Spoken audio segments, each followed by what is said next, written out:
সবাইকে স্বাগত জানাচ্ছি ২১শে বিজনেসে। সঙ্গে আছি আমি হিরো জুম্মান। নিম্নমুখী প্রবণতা থামছেই না ঢাকা শেয়ার বাজারে। টানা ৫ কার্যদিবসে ২৪৫ পয়েন্ট সূচক কমার পর এই সপ্তাহে সোমবার আমরা দেখেছি মাত্র ২৫ পয়েন্ট রিকভার করেছিল। এরপর আবার টানা ২ কার্যদিবসে ১১০ পয়েন্ট সূচক কমেছে।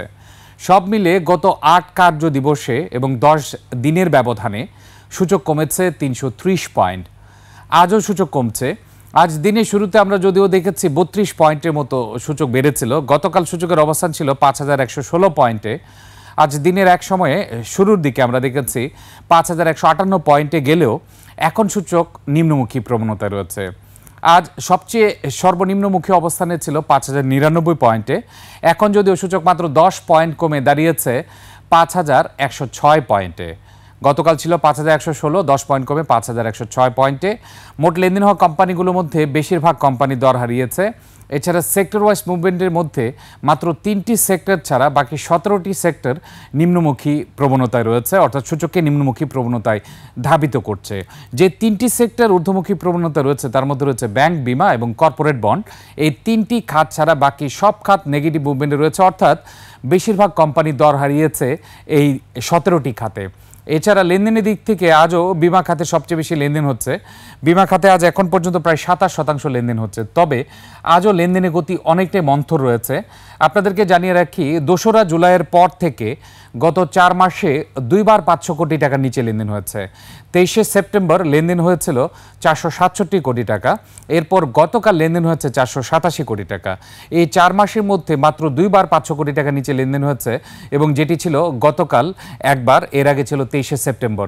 এবং আজও লেনদেনের গতি গতকালের মতোই দেখা যাচ্ছে, কারণ আজ এখন পর্যন্ত লেনদেন হয়েছে মাত্র ২৫৫ কোটি টাকার কিছুটা বেশি। লেনদেনের গতি কম রয়েছে, বেশিরভাগ কোম্পানি দর হারাচ্ছে।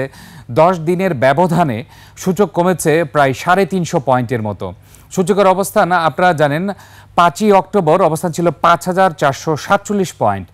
৫,৪৪৭ পয়েন্ট থেকে এখন সূচক অবস্থান করছে ৫,১০০ পয়েন্টের কাছাকাছি, অর্থাৎ সেই হিসেবে বলা যেতে পারে ৩৫০ পয়েন্ট সূচক কমে গিয়েছে মাত্র ১০ দিনের ব্যবধানে। এছাড়া লেনদেনের গতিও কমে গিয়েছে ক্রমান্বয়ে। সব কিছু মিলে বিনিয়োগকারীরা কিছুটা শঙ্কিত হয়ে গিয়েছেন, কারণ পুঁজিবাজারে যে স্বাভাবিক ধারা ছিল, যে লেনদেনের গতি ছিল, আমরা দেখছিলাম লেনদেন প্রায় ১,০০০ কোটি টাকা চলে এসেছিল। তারপর থেকে যখনই ডিএসি থেকে সিএসি থেকে কোয়েরির কথা বলা হচ্ছিল যে এনবিআর এর চিঠির ব্যাপারে, যদিও এটি উইথড্র করা হয়েছিল, তখন থেকে কিন্তু দরপতন শুরু হয়েছিল, এবং সেই দরপতন এখনও কন্টিনিউ করছে। সব কিছু মিলে বিনিয়োগকারীদের মধ্যে অনেকখানি শঙ্কা বিরাজ করছে যে আসলে পুঁজিবাজারে স্থিতিশীলতা ফিরে আসবে কিনা।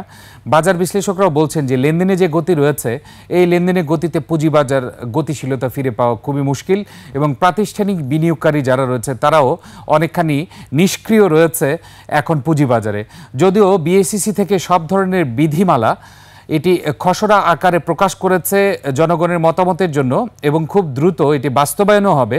এবং বিএসইসি পদক্ষেপ নিয়েছে, যত ধরনের খসড়া রয়েছে, যত ধরনের বিধিমালা রয়েছে, সেটি নির্বাচনের আগেই চূড়ান্ত আইনে পরিণত হবে এবং চূড়ান্ত সিদ্ধান্ত নেওয়া হবে। পুঁজিবাজারের সংস্কারও নির্বাচনের আগেই শেষ করা হবে। কিন্তু আমরা দেখতে পাচ্ছি প্রাতিষ্ঠানিক বিনিয়োগকারীদের অংশগ্রহণ কিন্তু সেই অনুযায়ী বাড়ছে না। এছাড়া রাজনৈতিক কিছুটা অস্থিরতা রয়েছে, যার ফলশ্রুতিতে আমরা দেখতে পাচ্ছি সব কিছু মিলে প্রভাব পড়ছে পুঁজিবাজারে। যদিও এই পুঁজিবাজারে গত ১৫ বছর যাবৎ আমরা দেখছি যে গতিশীলতা, স্থিতিশীলতা স্থায়ীভাবে কখনো ফিরে পায়নি। ৫ই আগস্টের পর থেকে আমরা যদিও ২,০০০ কোটি টাকার উপরে লেনদেন দেখেছিলাম, ১৮ই আগস্ট বিএসইসির নেতৃত্ব পাওয়ার পর আমরা এখন পর্যন্ত যদি দেখি ১৪ থেকে ১৫ মাসের মধ্যে আমরা সূচক কিন্তু অনেকখানি পিছনে নিয়ে এসেছে। আপনারা জানেন, বিএসইসি যখন নেতৃত্ব নিয়েছিল ৫,৭৭৮ পয়েন্ট ছিল সূচকের অবস্থান। আর যদি আমরা দেখি ৫,১০০ সূচকের অবস্থান থাকে, তাহলে বিএসইসির নেতৃত্ব আসার পরও সূচক হারিয়েছে প্রায় ৬৭৮ পয়েন্টের মতো। এছাড়া আপনারা জানেন ৫ই আগস্টের পরে আমরা দেখি যে সূচকের অবস্থান ছিল ৬,০১৫ পয়েন্ট। সেই হিসেবে ১,০০০ পয়েন্ট সূচক কমে গিয়েছে এক বছরের ব্যবধানে। সব কিছু মিলে নেতিবাচক প্রবণতা থামছেই না ঢাকা শেয়ার বাজারে। লেনদেনের গতি কম, বেশিরভাগ কোম্পানি দর হারাচ্ছে। সেক্টর ওয়াইজ মুভমেন্টের মধ্যে শুধুমাত্র বিমা খাতে কিছুটা লেনদেন হচ্ছে, এছাড়া অন্যান্য সব খাতকে ড্রাই খাত বলছে বাজার বিশ্লেষকরা। আমরা এখন দেখে নিব ঢাকা শেয়ার বাজারের টপ ট্রেড, গেইনার এবং লুজারের মধ্যে কারা রয়েছে। এর মধ্যে গতকালের পতনের পেছনে অনেক বাজার বিশ্লেষকরা বলছেন যে কিছু কোম্পানি নো ডিভিডেন্ড ঘোষণা করেছিল গতকাল। এর মধ্যে ছিল লঙ্কা বাংলা ফাইন্যান্স, অ্যাপেক্স ট্যানারি। এই নো ডিভিডেন্ডও বাজারে কিছুটা প্রভাব রাখছে। আপনারা জানেন জুন এন যে কোম্পানিগুলো রয়েছে তারা মূলত সেপ্টেম্বরের শেষে অথবা অক্টোবরের দিকে ডিভিডেন্ড ঘোষণা করে। এই ডিভিডেন্ড ঘিরে বিনিয়োগকারীদের কিছুটা আগ্রহ থাকে। এই ডিভিডেন্ড যদি আশাব্যঞ্জক না হয় তখন কিন্তু সেটিও বাজারে অনেকখানি প্রভাব রাখে। এছাড়া বাজারে আরেকটি বিষয় রয়েছে, মার্জিনহীন বিধিমালা নিয়ে বিনিয়োগকারীদের মধ্যে কিছুটা শঙ্কা রয়েছে। মার্জিনহীন বিধিমালায় তিনটি বিষয় রয়েছে। একটি হচ্ছে শুধুমাত্র এ ক্যাটাগরি যারা রয়েছে তারাই একমাত্র মার্জিন লোন পাবে, এছাড়া পি রেশিও 30-এর বেশি মার্জিন লোন পাবে না। এছাড়া আরেকটি বিষয় রয়েছে, ফ্রি ফ্লোট মার্কেট ক্যাপিটাল 50 কোটি টাকার বেশি হলেই মার্জিন নেওয়া হবে। এক্ষেত্রে এই তিনটি নিয়মের ব্যতিক্রম হলে কিন্তু বিনিয়োগকারীরা মার্জিন লোন পাবে না, যদি মার্জিন ঋণ বিধিমালা চূড়ান্ত পাশ হয়ে থাকে। কিন্তু এ নিয়ে শঙ্কা রয়েছে, যদি এটি পাশ হয়ে যায় তখন বিনিয়োগকারীদেরকে কিন্তু বাধ্যতামূলক অ্যাডজাস্ট করতে হবে। সেই অ্যাডজাস্টে ভয়ে কিন্তু মঙ্গলবার দিন সচরাচর দেখা যাচ্ছে পুঁজিবাজারে কিছুটা পতন হয়। সেই ক্ষেত্রে বিএসইসি থেকে জানানো হয়েছে যে এখনও পর্যন্ত কোনো সিদ্ধান্ত আসার আগে সব কিছু মিলে বাজারে এটি প্রভাব পড়া মোটেও স্বাভাবিক নয়। আমরা এখন দেখে নিচ্ছি ডিএসসি টপ ট্রেডে কারা রয়েছে। ডিএসসি টপ ট্রেডে আজ দেখা যাচ্ছে প্রগতি লাইফ ইন্স্যুরেন্স রয়েছে প্রথম অবস্থানে। যদিও আমরা প্রত্যেকদিন দেখি টপ ট্রেডের প্রথম স্থান দখলকারী প্রতিষ্ঠানটি 20 থেকে 22 কোটি টাকা লেনদেন হয়ে থাকে, এই সময়ে আজ দেখা যাচ্ছে মাত্র 14 কোটি টাকার মতো লেনদেন হচ্ছে প্রগতি life insurance. Summit alliance port limited লেনদেন হচ্ছে 12 কোটি 41 লক্ষ টাকা। তৃতীয় অবস্থানে হচ্ছে সিবিও পেট্রোকেমিক্যাল রিফাইনারি, 10 কোটি 52 লক্ষ টাকা লেনদেন হচ্ছে এখন পর্যন্ত। খান ব্রাদার্স পিপি ওভেন ব্যাগ ইন্ডাস্ট্রিজ লিমিটেড রয়েছে চতুর্থ অবস্থানে টপ ট্রেডের, 8 কোটি 7 লক্ষ টাকা লেনদেন হচ্ছে। ডোমিনেট স্টিল রয়েছে পঞ্চম অবস্থানে, 7 কোটি 90 লক্ষ টাকা লেনদেন হয়েছে এখন পর্যন্ত। আমরা টপ ট্রেডে দেখতে পাচ্ছি আজ 5টি প্রতিষ্ঠানের মধ্যে 3টি প্রতিষ্ঠান দর হারিয়েছে, 2টি প্রতিষ্ঠান দর বৃদ্ধি পেয়েছে। প্রগতি লাইফ ইন্স্যুরেন্স লেনদেন হচ্ছে 275 টাকায়, সামিট অ্যালায়েন্স পোর্ট 44 টাকা 70 পয়সায়, সিবিও পেট্রোকেমিক্যাল রিফাইনারি 188 টাকা 80 পয়সায়, খান ব্রাদার্স পিপি ওভেন ব্যাগ ইন্ডাস্ট্রিজ 117 টাকায় 90 পয়সায় লেনদেন হচ্ছে। ডোমিনেট স্টিল 21 টাকা 30 পয়সায় লেনদেন হচ্ছে। আমরা টপ ট্রেডের পাশাপাশি এখন টপ গেইনার এবং টপ লুজার দেখে নিব। টপ গেইনারে এখন পর্যন্ত যে সকল প্রতিষ্ঠান রয়েছে তার মধ্যে ফারিস ফাইন্যান্স রয়েছে প্রথম অবস্থানে, পিপলস লিজিং রয়েছে দ্বিতীয় অবস্থানে। দর্শক দুঃখিত, গতকাল পিপলস লিজিং 64 টাকা দর দেখাচ্ছিল, সিস্টেম গ্লিচের কারণে এটি কারেকশন হচ্ছিল না, আজ কারেকশন হয়েছে এবং আমরা দেখতে পাচ্ছি ফারিস ফাইন্যান্স 1 টাকা 10 পয়সায় লেনদেন হচ্ছে, পিপলস লিজিং 1 টাকা 10 পয়সায় লেনদেন হচ্ছে, রয়েছে টপ গেইনের প্রথম এবং দ্বিতীয় অবস্থানে। আজকের বাজারে সবচেয়ে উল্লেখযোগ্য বিষয় হচ্ছে নন ব্যাংকিং ফাইন্যান্সিয়াল ইনস্টিটিউশন অর্থাৎ আর্থিক প্রতিষ্ঠান খাতে কিছুটা মুভমেন্ট লক্ষ্য করা যাচ্ছে।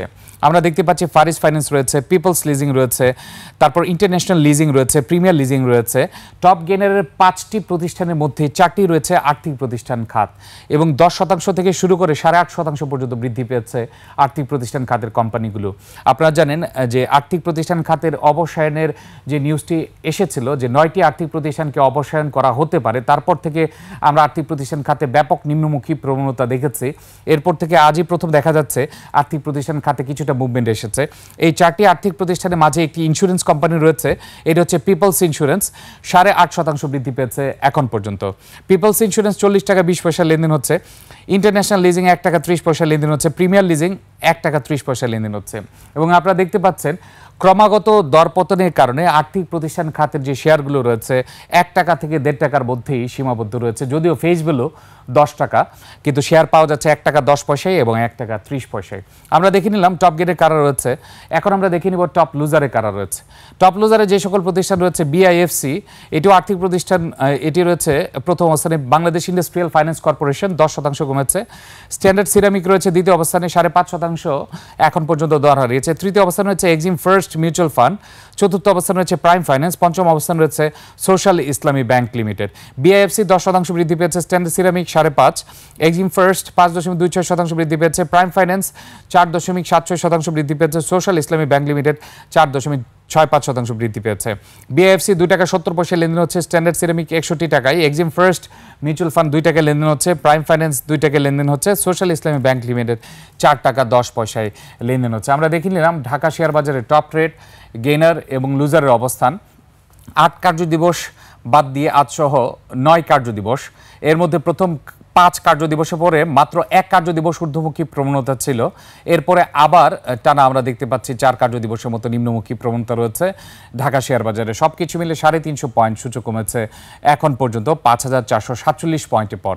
দেখা যাক আজ দিন শেষে সূচকে কিছুটা রিকভারি করতে পারে কিনা এবং লেনদেনের গতি কিছুটা বাড়ে কিনা।